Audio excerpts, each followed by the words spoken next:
Why does growing old surprise us? You find yourself asking, how in the world did I get here? We may find a disconnect between the person that we think we are and the person we see in the mirror. And we may fight aging or ignore it as best we can. But the teacher of Ecclesiastes gives us a different perspective, a very realistic one, and a realistic take on old age and death. His take is both urgent, rejoice now, and calm, remember. So, this is our final sermon in our series on Ecclesiastes, and it's about the urgency of rejoicing. Let's take a step back, though, and look at where we've come from, what we've learned. First of all, we learned the overall truth. Nothing under the sun can satisfy. That's why this sermon series was called Everything is Never Enough. In chapter 2, the teacher does some experimenting, and he learns that pleasure, achievement, wealth, wisdom, none of those are enough. In chapter 3, he acknowledged that there's a time and a season for everything, but we have no control over those seasons. Then the teacher says life is not to be lived alone. Two are better than one. A cord of 3 strands is not easily broken. So let's look out for each other. That's how life is meant to be. Next, we learn to be slow to speak and quick to listen to God. We were taught to learn to love our limits. We're limited in our lifespan and limited in our wisdom. Only God is eternal and infinitely wise. And that means it's a good thing that we are not God. Last week, we talked about the one thing we can know. God delights in our delight. So receive everything he gives with joy. What are you waiting for? That's the final message of Ecclesiastes, and that's what we're talking about today. Get on with it, the teacher says. Light is sweet, and it pleases the eyes to see the sun. I think about this during rainy season. However many years anyone may live, let them enjoy them all. But let them remember the days of darkness, for there will be many. Everything to come is meaningless. Remember, that's smoke, a vapor. You who are young, be happy while you are young.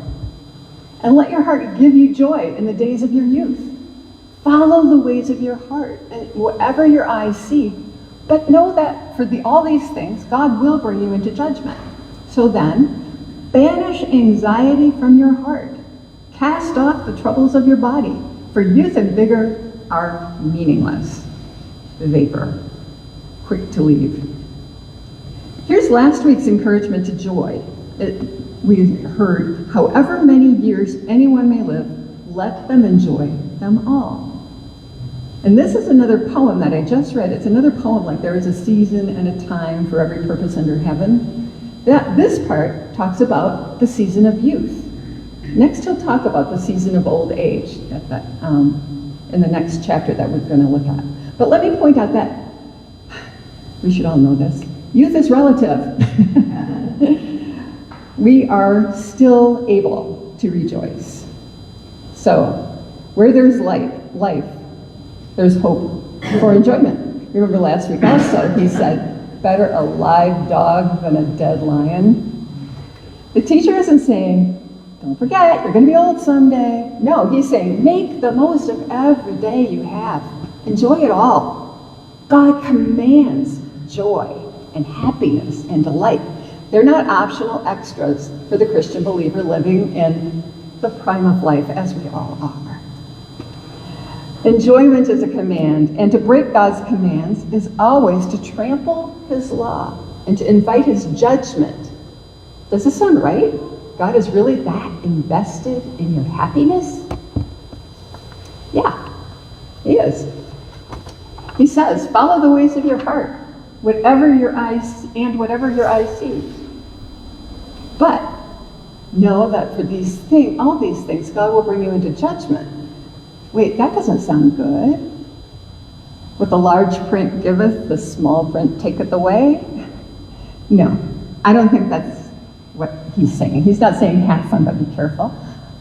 I think it's a lot more likely, based on all the rest of this book, that he's telling us that our enjoyment of God's world, or lack of it, is one of the things we will be accountable for in judgment. We are responsible for what we do with and how we receive God's gifts. So what are you waiting for? By enjoying the world God has made, we show we understand God's goodness. What if you gave your friend, your best friend, say, gave them a gift, and they never unwrapped it? They stuck it in a drawer and didn't look at it again. Wouldn't that be an insult? The teacher isn't making this up. We've read this before. God promised this back when Moses gave the law to the Israelites. He said, because you did not serve the Lord your God joyfully and gladly in the time of prosperity, therefore, in hunger and thirst and nakedness and dire poverty, you will serve the enemies the Lord sends against you. Serve the Lord joyfully and gladly. The people of God were always meant to enjoy with sheer delight the gifts of food and drink and relationship and rest. That's how we begin to look more like God himself. This self-giving love reflects God far more than when we try to grow a culture based on, say, duty and obedience. Not that those are wrong, but they're not the basis of our relationship with God. Joy and love are the basis of God's will. When we receive God's gifts with gratitude and with delight, we reflect something of the generous joy of God himself. So let me put this as strongly as possible. Not to live gladly and joyfully, and not to appreciate the abundant goodness that God has lavished on us, is sin. It's a denial of God's blessing. Now we can start small. Gratitude gets a lot of play in the self-help books nowadays. But we need to take it a step further. Let's remember who we're grateful to. When we say, oh, I'm so glad it's sunny today, or I'm so glad it's raining today, let's remember who made the day sunny or rainy. When we think, wow, this is a really good cup of coffee, we can be thankful to our God who gives us this delightful beverage. That would be following God's command. On the other hand, grumpiness, I'm going to say it, it's a sin. It's the kind of sin we tolerate because, frankly, it feels good to feel sorry for ourselves, it seems like. And I'm not talking about grief or lament. The Bible obviously gives us permission for those two. There is a season and a time for everything under heaven. What I'm talking about is a habit of refusing gratitude. The posture that looks at God's gifts and says, not enough. That kind of grumpiness, that's sin. So start small, but do start. It's urgent. You can only manage to do this while you are young. Youth and vigor are a vapor, he says. So hurry. Remember your Creator in the days of your youth, before the days of trouble come and the years approach when you will say, I find no pleasure in them. So not only do we rejoice, we remember. We don't remember the good old days. That's not the point. Remember your Creator. And do it while you're still able in the days of your youth. Don't forget, youth is relative.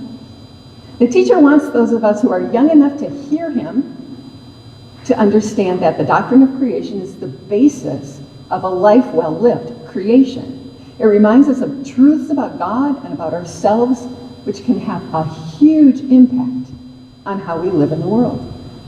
God made a good world, not an evil one. We are the ones who spoiled it.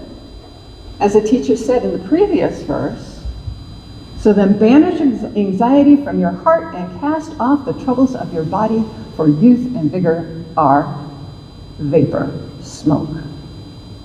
Jesus says the same thing in Matthew 6. Therefore I tell you, do not worry about your life, what you will eat or drink, or about your body, what you will wear.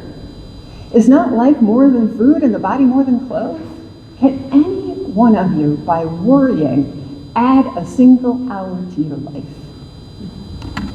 Notice that this is about worry and anxiety, not giving up on doing anything at all. We need to live a good life and a useful one. Remembering our Creator doesn't mean merely thinking religious thoughts. It means living now as the creatures God made us to be, dependent, grateful, and turned outward in love. The important practical question is, how can we live so that in our old age, when it comes, eventually, we'll be beautiful and happy? We can't put this question off until it's too late to answer it. Consciously or unconsciously, we are every day helping to settle the question whether our old age will be sweet and peaceful or bitter and awful. It's worth our while then to think now about how to make sure of a happy old age. And Jesus has the answer for that too. A new command I give you, love one another as I have loved you. So you must love one another. By this everyone will know that you are my disciples, if you love one another. He said this right after he washed the disciples' feet. He was doing something. And then he continued. Jesus called them together and said, you know that the rulers of the Gentiles lord it over them, and their high officials exercise authority over them. Not so with you. Instead, whoever wants to become great among you must be your servant.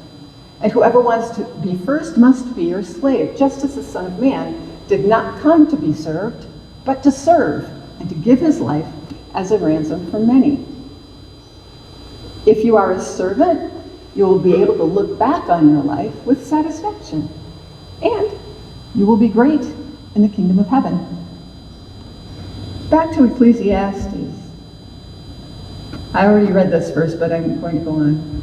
Remember your Creator in the days of your youth, before the days of trouble come, and the years approach when you will say, I find no pleasure in them. Before the sun and the light and the moon and the stars grow dark, and the clouds return after the rain. When the keepers of the house tremble and the strong men stoop. When the grinders cease because they are few, and those looking through the windows grow dim. When the doors to the street are closed and the sound of grinding fades. When people rise up at the sound of birds, but all their songs grow faint. When people are afraid of heights and of dangers in the streets. When the almond tree blossoms and the grasshopper drags itself along and desire no longer is stirred, then people go to their eternal home and mourners go about the street. Trembling hands, he's describing poetically, dimming eyes, doors closing, songs growing faint, desire fading and fear of falling. The teacher is not mocking old age, not at all. He's telling the truth about it. The body that once felt so permanent becomes fragile. The world gets smaller. The things we assumed we could always do become harder. And that is why his command is urgent. Remember your Creator before those days come. Don't wait. What are you waiting for? It's urgent that you rejoice now, while you can, while you're still young enough to appreciate God's good gifts. God delights in delighting you. That's the conclusion of the teacher. I find that brilliant. It's hope-filled. Rejoice. And remember now, don't wait to remember your Creator. Appreciate that he is in control and you are not. Love your limitations. You can't know everything, but God does. You don't live forever, but God will. And he wants you to have eternal life with him. Embrace that. Rejoice. Ecclesiastes has told us the truth. Life is brief. Our control is limited. Wisdom is only partial. Pleasure is temporary. Death is coming. But that is not a reason to despair. It's a reason to wake up. Rejoice now. Remember now. Love now. Serve now. Receive the gifts of God now. The years pass faster than we expect, yes. The mirror changes, the body weakens, the seasons turn. Your Creator remains. So what are you waiting for? Rejoice in the life that God has given you. Remember the God who gave it. And when everything under the sun proves not to be enough, Entrust yourself to the one who is enough. Amen.